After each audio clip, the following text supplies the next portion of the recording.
engeri oluguudo lwa Scindia ejjinja gye lwabadde lufaananamu we twakoledde eggulire olunaku lw'eggulo nga lwetuumye mu Kasasiro nga n'ow'ekigere abulwa wa Kisimba. Eggulire lyasisimudde abakulembeze b'ekibuga era baabukeerezza nkokola okutandika okuyoola Kasasiro ono.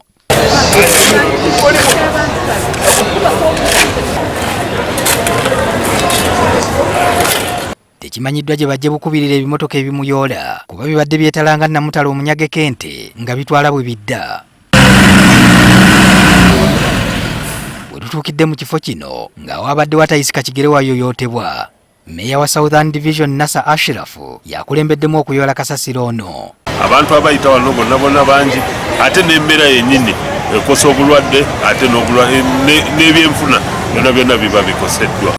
Olunaku lw'eggulo twategeezeddwa nti obuzibu bwa Kasasiro okwetuuma buva ku kifo Kasasiro gy'ayiibwa ekyajjula ng'abakulembeze babadde bakyatubidde ne waabwe bayinza okumuyiwa. Olutegedde nti Kasasiro ono ayiibwa Masese, tutuuseeyo tulabe embeera y'ekifo bw'eri. Abaleese Kasasiro bwe batuuse e Masese kibaweddeko ne basooka basimba ebimotoka okumala akaseera nga babuliddwawo okumuyiwa.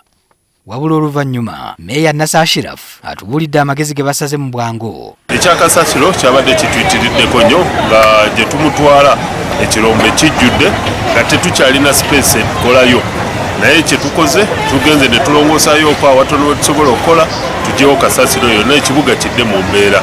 Ndibakubiriza mutandike okuta Kasasiro mu bikutiya. Yoola Kasasiro wo omute mu kikutiya, omuntu alina otwalayo Kasasiro mu kirombe amwagane w'okola ki w'okolera.